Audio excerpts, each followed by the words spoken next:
Item hash, SCP-061. Object class, safe. Special containment procedures. The source code for SCP-061 is to be kept on a standard archival-quality read-only data compact disk, CD-ROM. 4 copies of the CD-ROM with the source code are to be stored in separate maximum security inanimate-object lockers. Except for purposes of approved experimentation, SCP-061 is not to be loaded, compiled, or run. Research proposals for SCP-061 require written approval from Site Command.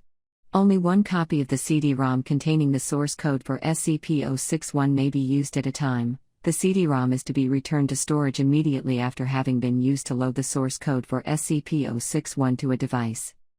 SCP-061 must never be loaded, compiled, or run on any device which has a connection to the Internet, either directly or via another device. SCP-061 must never be loaded, compiled, or run on any device which is physically capable of wireless connectivity, regardless of whether that connectivity is in use.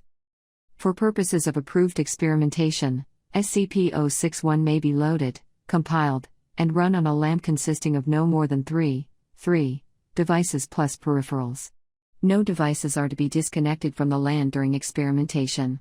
Following the conclusion of experimentation, all devices within this LAN are to be immediately reformatted. Audio output peripherals for this LAN are to be contained within an observation chamber surrounded with noise-canceling vacuum insulation. In the event of a perimeter breach by hostiles during SCP-061 experimentation, all devices within the LAN are to be immediately destroyed. Description: SCP-061 is an acoustic computer program being developed by SCP researchers with the intent of producing successful countermeasures to similar programs being developed by governments and individuals around the world. Inspired by research on data expunged, SCP Command saw both the potential and harm in the ability to control the brain functions of other human beings. Laymen understand that music can elicit certain emotions and memories, or various sounds can elicit fear and excitement by simply being heard. Governments around the world have been attempting to expand on that premise for decades. SCP research is the first to elicit responses on higher mental activities. Parts of the brain affected by SCP-061 differ from those stimulated by data expunged, or by subliminal messaging. Instead of acting on parts of the brain that are thought to be in control of the subconscious, acoustic frequencies produced by SCP-061 intercept conscious thoughts as they are produced and replace them. Instead of a suggestion, the human hearing center bisects the conscious thinking mind of the frontal lobe with the motor control cortical homunculus of the brain. A baseline rhythm convinces the rest of the brain that the conscious mind is asleep and effectively stops conscious thought from continuing to the rest of the brain. In return, the frontal lobe experiences a pause that resembles the psychological effects of anesthesia. Acoustic codes developed by SCP-061 are interpreted by motor centers in the brain as conscious instructions, and the subject typically acts accordingly. See Addendum 01. Subjects will normally have a blank facial expression while under the influence of SCP-061. They are not responsive to attempts at conversation and express no desires, such as hunger or interest in sexual advances. Though all commands are followed without question, the effects of the auditory control cease once the subject is no longer able to hear the program. Most test subjects report being unable to remember the actions they performed while under control, but a few have experienced the effect of watching helplessly as their body acted against their will. The intent of such research is to discover ways to counteract the effects of auditory mind control. However, only 2 methods of countermeasures have proven successful as of yet. 1. The subject's hearing is impaired so that the individual can no longer hear the program, either by covering the ear or deafening the subject. 2. The program itself sends a coded instruction to the hearing center of the brain, permanently shutting it down. Though the ear continues to hear, there has been no progress in finding the proper code to reboot the hearing center of the brain.